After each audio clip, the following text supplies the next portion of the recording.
Kiranoday news, निपक्ष आणि निर्भीड न्यूज चॅनल। आर्थिक उपजीविकेसाठी हॉटेल चालवणाऱ्या दोघी बहिणींशी हातवारे इशारे करून एका तरुणाकडून अश्लील वर्तन करण्याचा प्रयत्न दुपारी 3:30च्या सुमारास शहरातील परिसरात घडलाय। उलट जाब विचारणाऱ्या पीडितेच्या पती आणि त्याच्या मित्राला बॅटनं बेदम मारहाण केली आहे। या प्रकरणी बालाजी खडके याच्या विरुद्ध विनयभंगाचा गुन्हा सदर बाजार पोलीस ठाण्यात नोंदला आहे।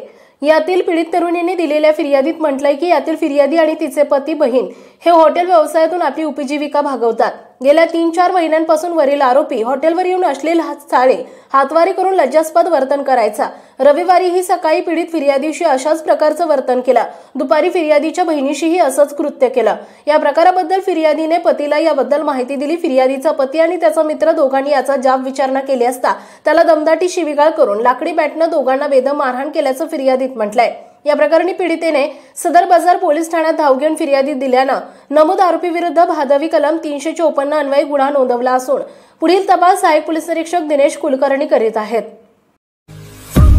आपल्या परिसरातील ताज्या बातम्या पाहण्यासाठी किरणोदय न्यूज चॅनलला YouTube वर सबस्क्राइब करा आणि बेल आयकॉन प्रेस करा।